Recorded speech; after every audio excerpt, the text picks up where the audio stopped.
আমি বিয়ে করছি।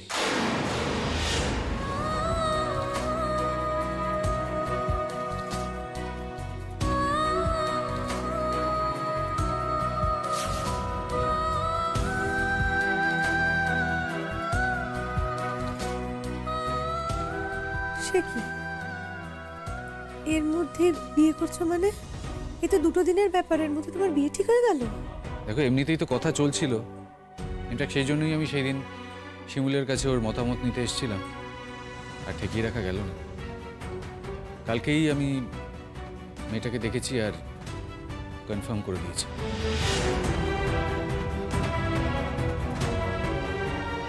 इतनी जल्दी मतलब एडजस्ट করতে পারবে অন্য কারোর সাথে? কি আশ্চর্য শীর্ষা, কেন বলো তুই বোকা বোকা প্রশ্ন করছো? অ্যাডজাস্ট না করার কি আছে? বিপাশাদি, জীবন মানেই তো মানিয়ে চলা, তাই না? আমাদের প্রত্যেককেই প্রত্যেক মুহূর্তে কারোর না কারোর সাথে মানিয়ে চলতে হয়। যেরকম শিমুলের সাথে যখন আমার সম্পর্ক ছিল তখন শিমুলকে মানিয়ে চলতে হয়েছে, আমাকেও মানিয়ে নিতে হয়েছে। প্রত্যেকটা কথায় না আমার রেফারেন্সটা না টানলে আমি খুশি হব শতদ্রু। না না শিমুল, তুই ভুল করছিস। এটা তো আমি শুধুমাত্র একটা এক্সাম্পল দিলাম বোঝানোর জন্য, আমার অন্য কোনো ইন্টেনশন ছিল না। তোমার হবু বউ কি করে শতদ্রু? ও কলেজে পড়ায়। বাহ, খুব ভালো। তা গান বাজনা করে নাকি? হ্যাঁ রে, গান গায়। ইনফ্যাক্ট রেডিও টিভিতে প্রোগ্রামও করে। নাম কি আছে শতদ্রু? রূপরেখা। দেখতে কেমন? বিপাশাদি, তুমি তো আমাকে খুব কঠিন একটা প্রশ্ন করে ফেললে। দেখো, দেখতে কেমন এই সংজ্ঞাটা তো বিভিন্ন মানুষের কাছে বিভিন্ন রকম হয়। তবে হ্যাঁ, একজন বুদ্ধিমতী মেয়ে যে পরিষ্কার কথা বলে, সোজা সাপটা কথা বলে, যার যার একটা ব্যক্তিত্ব রয়েছে, সে যেমনই দেখতে হোক না কেন তাকে কিন্তু দেখতে খারাপ লাগে না। আর জানো, ওর সাথে মানে রূপরেখার সাথে কথা বলে আমার ওকে ভালোই লেগেছে।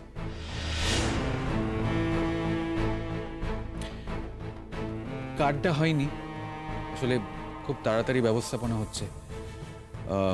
কার্ডটা হলেই আমি তোমাদের পাঠিয়ে দেবো, ই কার্ড করে দেবো। তোমরা আসবে তো?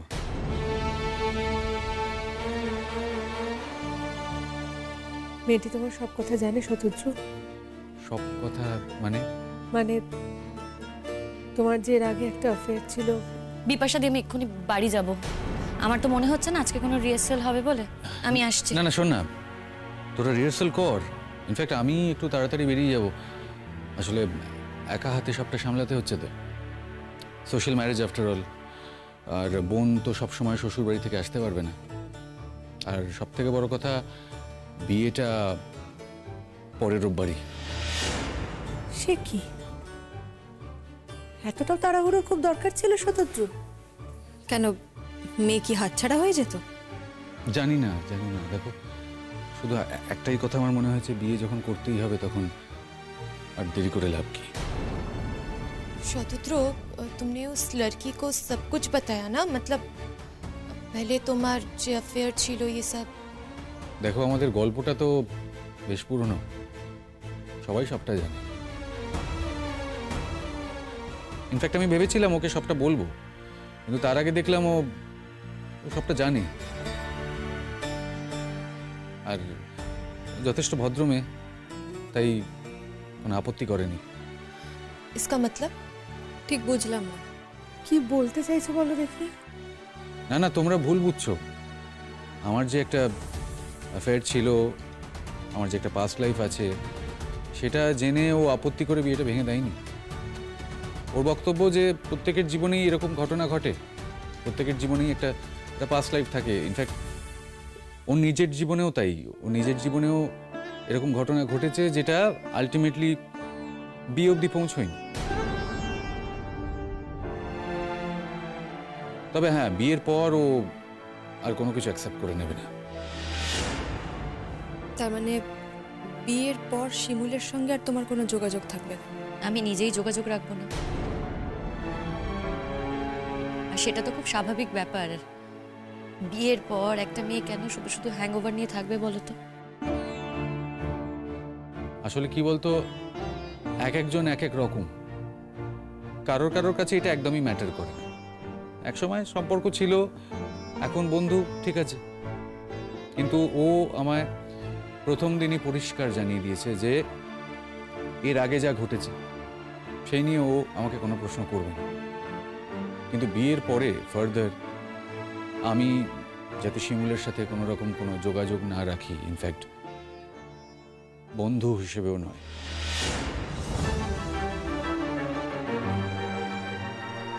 তারপরেও তুমি তাকে কথা দিয়েছো?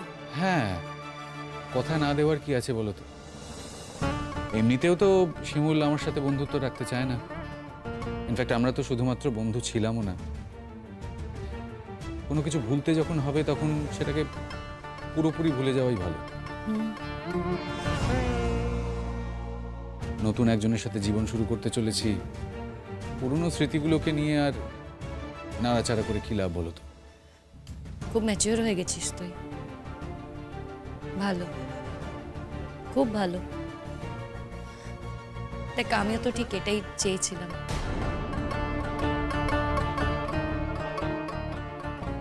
আমি জানি তুই খুব খুব সুখী হবি। জানি না কতটা হ্যাপি হব, সত্যি জানি না। কিন্তু এটুকু জানি যে প্রত্যেকটা মানুষ জীবনে সুখী হতে চায়, যেচে পড়ে দুঃখকে টেনে আনতে চায় না। আমিও সুখী হতে চাই, দুঃখী হতে চাই না।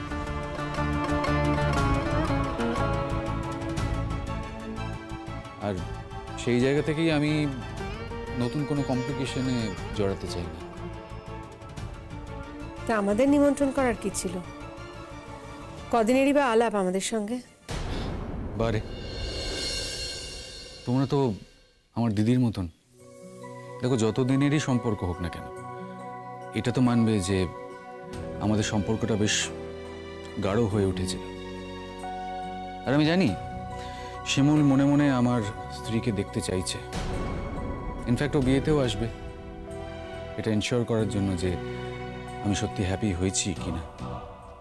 আর শিমুল তো একা আসবে না, তোমাদের সকলকে আমি ইনভাইট করব। আর তোমরা এলে আমি খুব খুশি হব।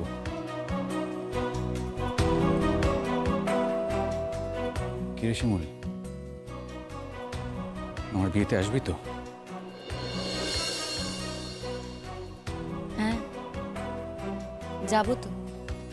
তুই রূপরেখাকে নিয়ে সুখী হচ্ছিস, তার সাক্ষী হতে আমি যাব না?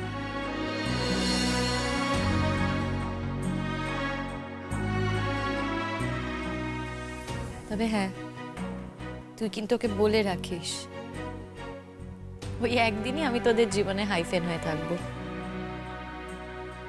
তারপরে আর কোনোদিনও যাব না।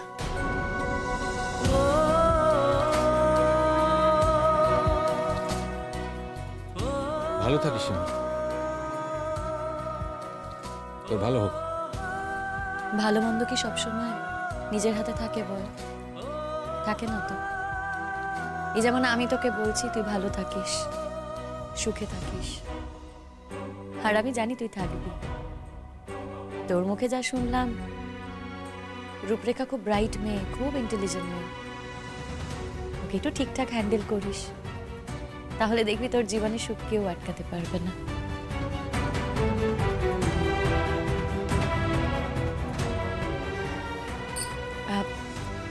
বলছি, তুই তো এই কথাগুলো বলতেই এসেছিলি, এবার নিশ্চয়ই এগোবি।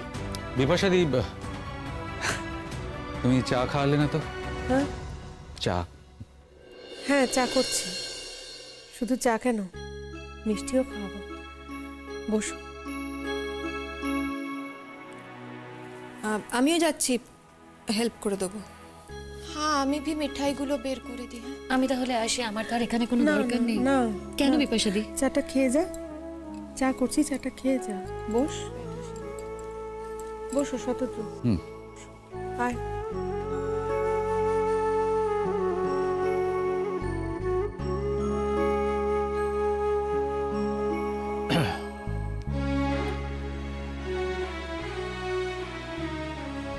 শিমুল, বল। তুই তো এটাই চেয়েছিলি। এটাই চেয়েছিলাম। কষ্ট হচ্ছে তাই না? না না, কষ্ট কেন হবে? না, তোকে দেখে মনে হচ্ছে। মিথ্যে বলবো না, এতদিনের একটা সম্পর্ক তো পুরোপুরি শেষ হয়ে যাচ্ছে, একটু তো খারাপ লাগছে। কিন্তু আমি এটাও জানি তুই রূপরেখাকে নিয়ে খুব সুখী হবি। হ্যাঁ, আসলে আমিও জানি সেই টানাপোড়েনটা নিতে পারছিলাম না, হ্যান্ডেল করতে পারছিলাম না। তোর জন্য অনেক ওয়েট করেছি, তোকে অন্তর থেকে চেয়েছিলাম, ভালোবেসেছিলাম। তবে হ্যাঁ, আমি যে এই যে পাস্ট টেন্সে কথা বলছি, তুই ভেবে নিস না ওই দুদিন আগে তুই আমাকে রিজেক্ট করেছিস, দুদিনে হঠাৎ করে আমার ভালোবাসাটা উবে গেছে। এসব কথা থাক শতদ্রু। না না, কেন বলি না, অসুবিধা কি আছে? হ্যাঁ, তা যা বলছিলাম, তুই এটা ভাবিস না যে দুদিনে আমার ভালোবাসা উবে গেছে, কিন্তু জীবন তো এইভাবে চলে না, তাই না? 100% ঠিক বলেছিস। জানিস, আমার রূপরেখাকে দেখতে যাওয়ার বিন্দুমাত্র ইচ্ছে ছিল না, মা জোর করলো, তাই যেন বাধ্য হয়ে যেতে হলো। জানি তো, তোর মা কিছু বললে তুই সেই কথা ফেলতে পারিস না। ওটা দিচ্ছিস? যাক, কিছুটা হলেও ঠিক বলেছিস। আসলে বাবা নেই তো, মায়ের একমাত্র ছেলে, মায়ের আবদার রাখতেই হবে, সেই জন্য যেতে হলো। আমার জানিস, সত্যি কথা বলতে আমার খুব খুব অস্বস্তি হচ্ছিল, মন মানতে চাইছিল না, কিন্তু ওই যে বললাম, আমার কাছে আর উপায় ছিল না। মা বললো তাই যেতে হলো, মাকে খুশি করার জন্য। বাই দ্য ওয়ে, জানিস, রূপরেখার সাথে দেখা হওয়ার আগে আমার অফকোর্স রূপরেখার বিষয়ে একদমই ধারণা ছিল না ও কেমন, কি ধরনের। কিন্তু ওর সাথে দেখা হওয়ার পরে সত্যি ওকে দেখে আমার ভালোই লেগেছে। কিন্তু ওর সাথে আমার কথা বলার পরে এটা মনে হয়েছে যে ও বাকি মেয়েদের মতো নয়, জানিস। বাহ, খুব তাড়াতাড়ি বুঝে গেছিস দেখছি। না না শিমুল, দেখ, তুই পার্সোনালি নিস না। আমি বলতে চাইছি যে ও ন্যাকা নয়, ও খুব খুব স্ট্রেট ফরওয়ার্ড, ও খুব সোজাসুজি কথা বলতে পছন্দ করে, আর ওর যেটা চাই সেটাও পরিষ্কার বলে দেয়। ইনফ্যাক্ট জানিস, আমি মানে ও যে শর্তগুলো আমাকে দিয়েছে, ও যখন সবার মাঝখানে বসেছিল, আমি ভাবতে পারিনি ও ওই শর্তগুলো আমাকে দিতে পারে। তারপর ও এটা খুব ক্লিয়ারলি বলে দিল যে ও আমার সাথে আলাদা কথা বলতে চায়। জানিস, এরকম ধরনের মেয়ে আমাদের সমাজে খুব একটা দেখা যায় না। বেশিরভাগ লোকজনই কি করে, ভাবে একরকম, মুখে বলে অন্য কথা, পুরো উল্টো কথা। আর সেখান থেকেই আমার ওকে দেখে, মানে রূপরেখাকে দেখে এটা মনে হয়েছে যে ও খুব সিম্পল, যেটা ভাবে সেটাই বলে, চেয়ে নেয় কিছু দরকার হলে। আর অফকোর্স ওর চাওয়াটাও খুব একটা আনন্যাচারাল কিছু নয়, অস্বাভাবিক কিছু নয়। রূপরেখা তোর নতুন আবিষ্কার, আমি জানি তো তোর এখন রূপরেখাকে নিয়ে কথা বলতে খুব ভালো লাগবে, কিন্তু তার মানে তো এটা নয় বল যে আমি ভালো শ্রোতা হতে পারবো। আমার সবসময় ওর কথা শুনতে ভালো লাগবে। আমি তো বললাম তোকে, ও খুব ভালো মেয়ে, তুই খুব সুখী হবি, সেটা বুঝি এনাফ নয়?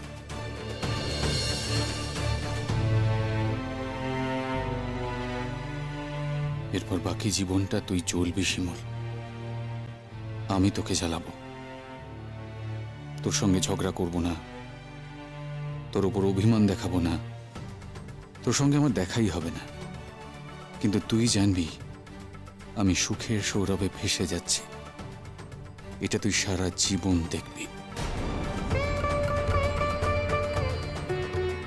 আমার ভেতরে যা হওয়ার তা হোক, কিন্তু আমার কাছ থেকে পাওয়া এটাই তোর জীবনের সব থেকে বড় উপহার, যা তুই কখনো বলতে পারবি না শিমুল, কখনো না। এত সহজে একটা মেয়েকে সরিয়ে তার জায়গায় আরেকটা মেয়েকে এনে এত গ্লোরিফাই করছিস শতদ্রু। তুই সুখে থাকবি, ভালো তো? আমি তো এটাই চেয়েছিলাম।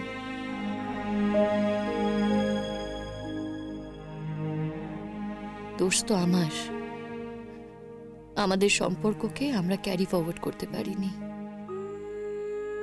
কিন্তু আজ মনে হচ্ছে এতে তো কোনো ক্ষতি হয়নি। তুই তো মাত্র কয়েকদিনই মুভ অন করে যেতে পারলি, তাহলে তো আমি কোনো ভুল করিনি। যা করেছি ঠিক করেছি। আবার প্রমাণ হলো আমি যা করেছি সেটা করা উচিত ছিল। হ্যাঁ, সেটাই উচিত ছিল।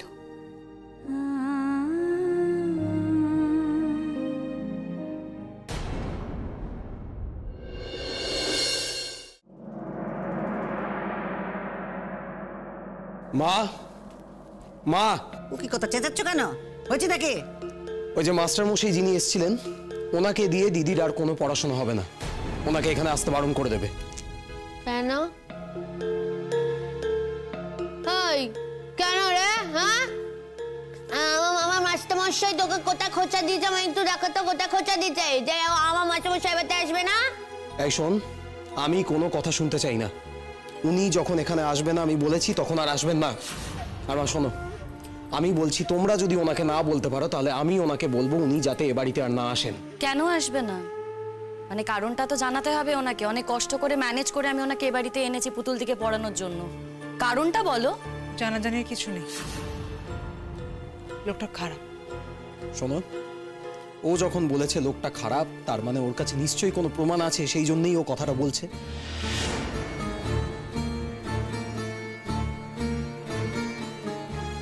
তোমারই বা বেছে বেছে এরকম একজন ইয়াং মাস্টারকে বাড়িতে নিয়ে আসার কি দরকার? তুমি কে গো আমার বিষয়ে কথা বলার? তোমার সাথে না আমার ডিভোর্স হয়ে গেছে। এক বাড়িতে আছি ঠিকই, সামনেই তোমার বিয়ে, তাই আমার বিষয়ে মাথা ঘামানো তোমার কোনো দরকার নেই। তুমি এই বাড়িতে আছো সেই জন্য আমি প্রশ্নটা করছি। তুমি যদি অন্য বাড়িতে থাকলে নিশ্চয়ই প্রশ্নটা করতাম না। হ্যাঁ, আমি এ বাড়িতে আছি আমার লিগ্যাল রাইটসে, সেটা তুমি খুব ভালো করেই জানো। আর আমার বিষয়ে তুমি কথা বলতে পারো না সেটাও তুমি খুব ভালো করে জানো। সামনে বিয়ে তো, তাই এমন কিছু করো না যাতে তোমার বিয়েটা বন্ধ হয়ে যায়। মানে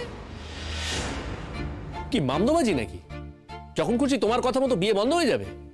তুমি কিন্তু ভুলে যেও না শিমুল, তোমার সঙ্গে আমার এখন আর কোনো অফিসিয়াল সম্পর্ক নেই। আরে বাবা, আমি তো সেটাই বিশ্বাস করতে চাইছি, আমি সেটাই বিশ্বাস করি যে তোমার সাথে আমার অফিসিয়ালি কোনো সম্পর্ক নেই।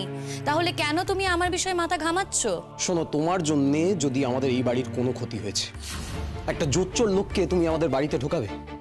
আমার দিদি একটা অসহায় অবলা মেয়ে, আর ওকে ওই মানুষটা এসে পড়াবে বাড়িতে? একটা চরিত্রহীন লোক কখন কি করে বসবে তার তো কোনো ঠিক ঠিকানা নেই। একটা মানুষকে যে এভাবে জোর গলায় জোচ্চোর বলছো, চরিত্রহীন বলছো, কেন বলছো গো? প্রমাণ আছে কিছু? শোনো, আমার কাছে প্রমাণ নেই, কিন্তু প্রতীক্ষার কাছে প্রমাণ আছে। প্রতীক্ষা, তুমি যে ভদ্রলোককে দেখে চমকে উঠেছো সেটা কিন্তু আমি লক্ষ্য করেছি। আর এটাও লক্ষ্য করেছি যে ওই ভদ্রলোক একটু ভয় পায়নি, একটু অবাক হয়নি, কিন্তু তুমি ভয় পেয়েছো। এবারে তুমি বলো তো, তোমার এক্স্যাক্টলি কি এক্সপিরিয়েন্স আছে মানুষটাকে নিয়ে? দেখো শিমুলদি, সব কথা তোমাকে বলার নিশ্চয়ই আমার প্রয়োজন নেই। যাকে বলার আমি তাকে বলেছি, আমার স্বামীকে আমি বলেছি। তা বললি তো হবে না। তোমার স্বামীকে তুমি কি বলেছো আমরা তো জানতে যাবো না, শুনতে যাবো না, আমাদের বলতে হবে, তবে তো আমরা বুঝবো। হ্যাঁ, বলি যেই একটা ভালো মাস্টারের সন্ধান পাওয়া গেছে, যেই সে রোজ এসে বাড়িতে পড়াতেই শুরু করেছে, অমনি একেবারে উঠে পড়ে লেগেছে তো, যাতে তাকে তাড়াতে পারো। হ্যাঁ, আমি কোনো কথা শুনবো না, কিন্তু বলে দিলাম আমি এই মাস্টারমশাইয়ের কাছেই পড়বো। এই মাস্টারমশাই ছাড়া আমি কার কাছে পড়াশোনা করবো না, বলে দিলাম ব্যাস। এই চুপ করবি তুই? কেন চুপ করবো? ওই কেন চুপ করবো? আমি শুনে কেন চুপ করবো? লোকে দেখছি যে নিজের বউয়ের কথা শোনে, হ্যাঁ, আর তুমি দেখতে পাচ্ছ নিজের ভাইয়ের বউয়ের কথা শোনো। খবরদার, তুই চুপ করবি। তুই চুপ করবি, একদম খবরদার। তোরা কিছুই করতে পারিস না আমার জন্য, তাই না? এখন বউ আমার জন্য মাস্টারমশাই নিয়ে এসেছে যাতে আমি তো লেখাপড়া করতে পারি, তাতে তোদের আবার খুব গাজালা ধরছে, তাই না রে? হ্যাঁ, পুতুলদি আমার কথা শোনো, চুপ করে বসো এখানে। যাত্রার নামে যা খুশি বললে তো আর হলো না, তার প্রমাণ দিতে হবে। শোনো প্রতীক্ষা, প্রমাণ দাও যে লোকটা খারাপ। যদি প্রমাণ দিতে পারো তাহলে ঠিক আছে, এমনি এমনি তোমার মুখের কথা একটা মানুষকে তো আমি কাছ থেকে ছাড়িয়ে দিতে পারি না। এক্স্যাক্টলি কি প্রমাণ আছে তোমার কাছে বলো তো? ওই লোকটার না অনেক বদনাম। আচ্ছা, তা তুমি ঠিক ওই লোকটাকে কিভাবে চিনলে?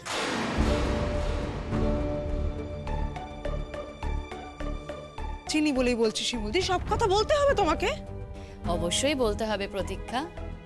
তুমি তো ওই লোকটার নামে এতগুলো কথা বলছো, তা তোমার মুখের কথা আমি শুধু শুধু মানতে যাব কেন বলো?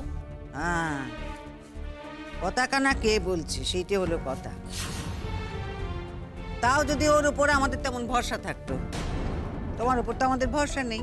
না বলতো শিমুল, বুঝে নিত, সে নয় বুঝতুম, কিন্তু তুমি। মা, একদিন অনেক দুঃখ আছে তোমাদের কপালে, জানো তো? তোমার এই মেয়েকে নিয়ে কোন দিন কলঙ্কের মধ্যে পড়ে যাবে, তখন আর উঠে দাঁড়াতে পারবে না। সেদিন আমার কথাগুলো বিশ্বাস হবে। আর ওই লোকটা কতটা খারাপ লোক সেদিন বুঝতে পারবে। সেটাই তো বুঝতে চাইছি, আজই বুঝতে চাইছি। তুমি তো বোঝাচ্ছ না আমাদের। দেখো, তোমারই তো দায়িত্বের মধ্যে পড়ে আমাদেরকে বোঝানোর। কার সাথে লোকটা খারাপ করেছে গো? কার সাথে চরিত্রহীনতা করেছে? তোমার সাথে করেছে?